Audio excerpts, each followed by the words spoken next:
자, 오늘 예수님이 우리에게 주신 말씀을 보겠습니다.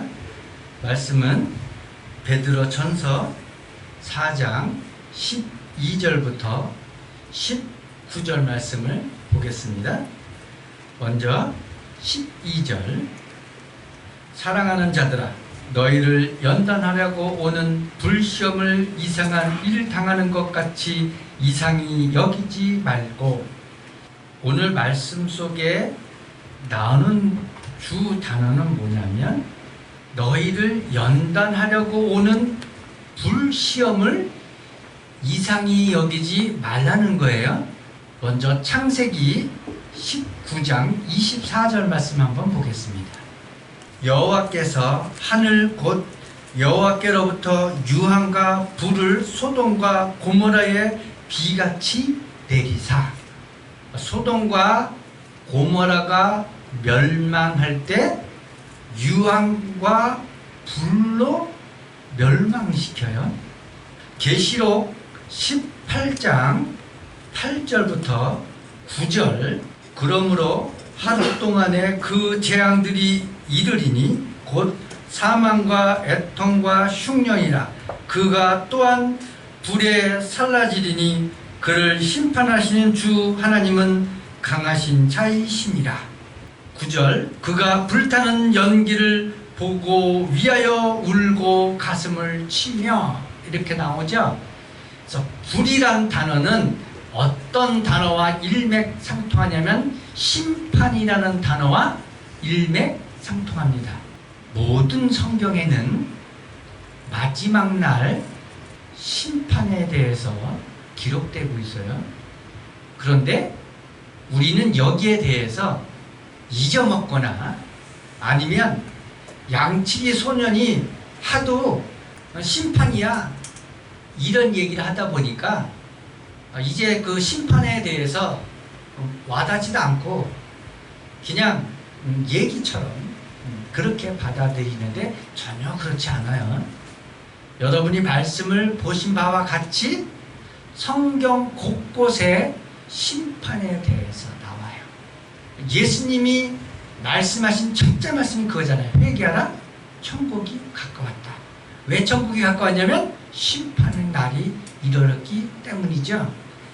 그럼 불이라는 단어는 그런 단어예요. 심판이라는 단어인데 여기 심판의 단어 다음에 나오는 말씀이 시험이에요. 그러니까 심판 당하기 전에 시험하신다. 그런데 이 시험은 마귀의 시험이 있고요. 또 하나는 성도들을 단련시키는 시험이 있어요. 그런데 오늘 말씀 속에서는 마귀의 유혹, 마귀가 우리를 시험하는 그런 의미가 아니에요.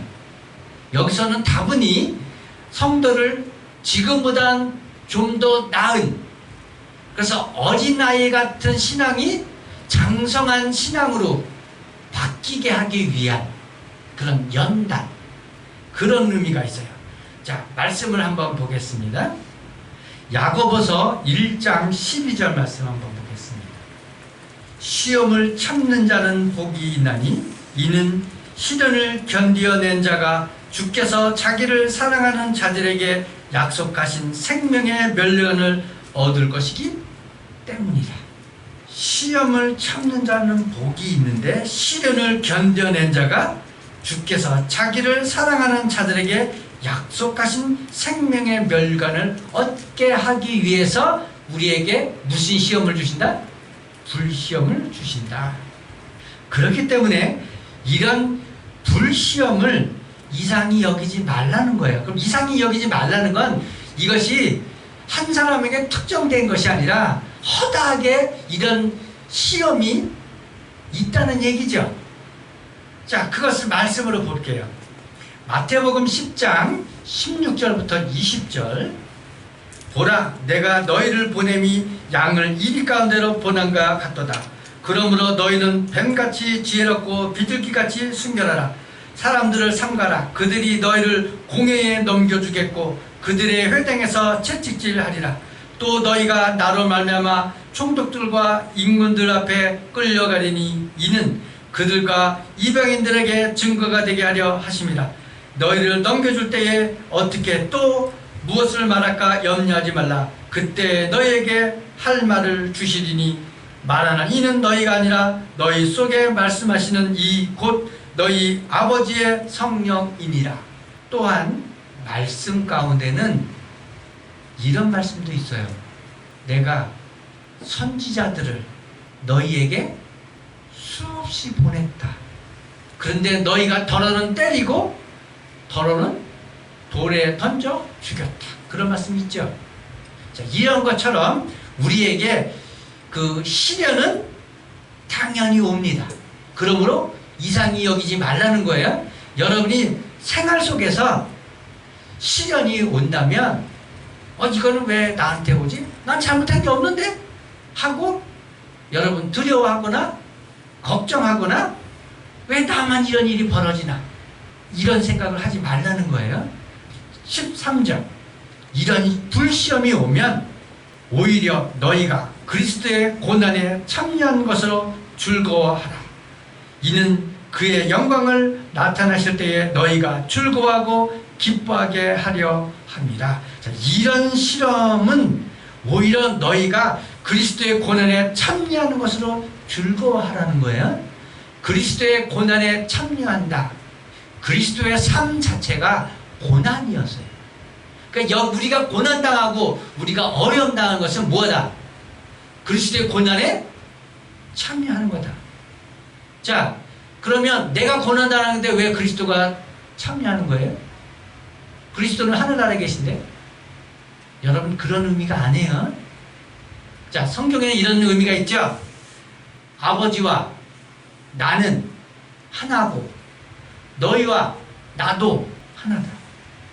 너희가 예수 그리스도의 성전인지 알지 못하느냐. 그럼 내 안에 뭐가 있죠? 우리가 예수 그리스도를 영접하면 내 안에 누가 계시다? 예수 그리스도께 계시다. 그러면 내가 고난을 당하면 내 안에 성전이 있은 예수 그리스도가 어떻게 해? 나 몰라라? 아니요. 같이 당해요. 같이. 그렇기 때문에 성경에 얘기합니다. 임마누엘의 하나님이라. 우리와 함께 계시다. 그러므로 여러분 고난을 당할 때 두려워하지 마시기 바랍니다. 오히려 이 고난에 참여하는 것을 즐거워하라. 이는 그 영광을 나타내실 때에 너희로 즐거워하고 기뻐하게 하려 합니다. 그 영광이 나타난다. 이 영광이란 단어는 여러 의미가 있는데 여기서 말하는 영광이 나타날 때는 뭐냐면 예수 그리스도가 재림할 때 우리의 본향 아담이 하나님과 함께 있었던 그 곳으로 돌아간다. 그 영광이 나타날 때 우리가 아는 영광이랑은 틀려요. 뭐가 영광이냐면 우리의 모든 죄가가 사라지고 우리의 본향에서 우리를 기다리고 계시는 예수 그리스도의 나라로 돌아가는 것, 이것이 영광이라는 거예요. 그 영광으로 말미암아 즐거워하고 기뻐하게 하려 함이라는 거예요. 우리가 시련에 고난에 동참하는 의미가 바로 그런 의미입니다. 14절 너희가 그리스도의 이름으로 시험을 당하면 복 있는 자로다. 영광의 영 곧 하나님의 영이 너의 이에 계심이라. 그래서 너희가 그리스도 이름으로 시험을 당하면 복이다. 마태복음 5장 산상수훈 여러분 봤죠? 의를 위하여 고난을 당하면 복 있는 자라고 성경에 분명히 기록되고 있어요. 복은 한마디로 얘기하면 생명이 없는 자가 생명을 얻는 게 복이에요. 여러분 말씀 찾아보시기 바랍니다. 마태복음 5장 11절부터 12절 의를 위하여 박해를 받는 자는 복이 있나니 천국이 그들의 것입니다. 나로 말미암아 너희를 욕하고 박해하는 거짓으로 너희를 거슬러 모든 악한 말을 할 때에는 너희에게 복이 있나니 기뻐하고 즐거워하라. 하늘에서 너희 상이 큽니다. 너희 전에 있던 선지자들도 이같이 박해하였느니라. 여기서도 나오죠. 너희 전에 선지자들도 이와 같이 박해당했다. 그러므로 이상히 여기지 말라 하고 얘기하는 거예요. 여기서 박해당한 이 선지자들은 다 뭐 있는 사람이다? 복 있는 사람이었다고 얘기하는 거예요. 그래서 우리 세상에서 알고 있는 지식과 경험과 간섭은 성경이랑 정반대로 나와 있어요. 그래서 여러분 성경을 볼 때 우리가 아는 지식, 경험, 간섭으로 성경을 해석하면 전혀 딴 것으로 해석하게 돼 있어요. 그래서 말씀이 감춰져 있습니다. 자, 15절. 너희 중에 누구든지 사진이나 도둑질이나 악행이나 남의 일을 간섭하는 자로 고난을 받지 말려니와. 자, 이 고난은 무슨 고난이에요? 내가 잘못해서 한 고난. 이런 고난을 받으면 내가 믿는 예수 그리스도의 이름에 뭐를 하게 된다? 먹칠을 하게 된다. 여러분이 잘못하면 누가 욕먹는 거예요? 여러분 부모이신 예수가 욕을 먹는 거예요. 이것을 잊지 마세요. 16절. 만일 그리스도인으로 고난을 받으면 부끄러워하지 말고 도리어 그 이름으로 하나님께 영광을 돌리라. 이 부끄러움의 단어도 여러분 반대로 해석하면 안 돼요. 자, 그러죠. 주님이 하늘나라 올라갔을 때 내가 너를 부끄러워하지 않는다. 내 자녀가 아무리 잘못해도요 부끄럽지 않아요. 왜냐면 아버지가 책임지거든요. 그런데 내가 잘못했는데 내 아버지가 책임을 안 져. 그러면 어떻게 해요? 그 부끄러움을 당한다 이 말이죠. 자, 여기서 말하는 건 그런 의미예요. 그렇기 때문에 하나님께 영광을 돌리라. 철저하게 천국 얘기하고 있어요. 17절에 볼게요. 하나님의 집에서 심판을 시작할 때가 되었나니. 자, 여기서 왜 불시험, 부끄러워하지 않고 이런 단어가 나오냐면 심판을 시작할 때가 되었다. 지난주에 말씀했죠.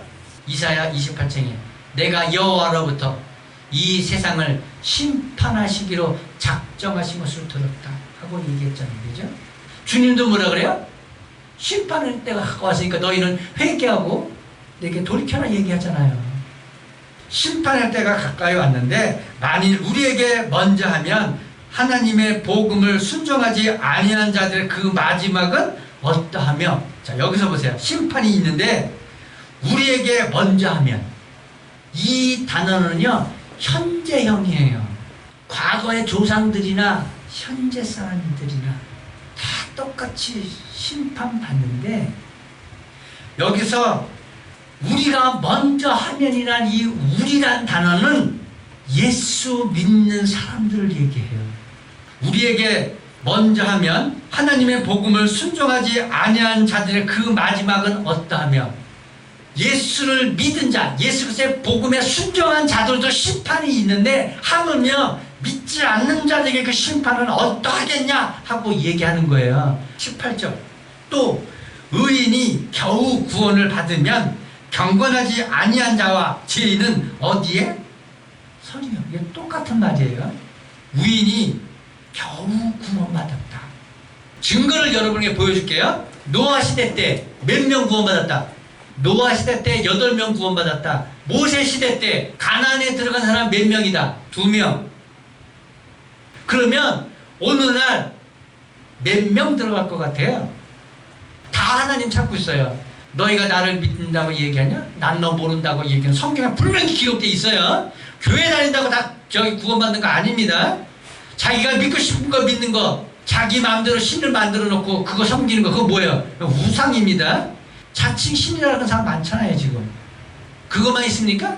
성경에 싹군 노릇하는 거, 자기가 한 일, 자기가 받는 사람 한두 명 봤습니까 여러분? 구원받는 게 쉽다 어렵다, 우리는 세상으로 판단하면 어려워요. 낙타가 바늘구멍에 들어가는 것보다 어렵다고 성경에 기록되어 있어요. 이거는 세상이 아는 거고요. 영으로 얘기하면 쉬워요. 누구든지 예수 그리스도 믿으면 구원 받는다고 얘기해요. 누구든지예요. 누구든지. 우리가 아는 세상 지식과 세상 간섭은 어려워요. 근데 성경으로 얘기하면 아주 쉬워요. 자, 19절. 그러므로 하나님의 뜻대로 고난을 받는 자들은 또한 선을 행하는 가운데 그 영혼을 믿으신 창조주께 의탁할지어다. 여기 아주 중요한 단어가 나오죠. 하나님의 뜻대로, 신의 뜻대로 고난을 받는 자들은 선을 행하는 가운데예요. 자, 여기서도 똑같이 드러나요. 선, 착하게 살아라. 선, 베풀면서 살아라. 맞습니까? 이 성경대로 해석하면. 그거는 내가 내 스스로 책임지는 거 얘기하는 거고요. 시편 34편 7절은 이렇게 나왔어요. 여호와의 천사가 주를 경외하는 자를 둘러 진치고 그를 건지시도다. 9절 여호와를 경외하라. 그래서 여호와를 경외하는 자는 천사가 그를 둘러치고 그를 건져낸다, 이런 뜻이죠.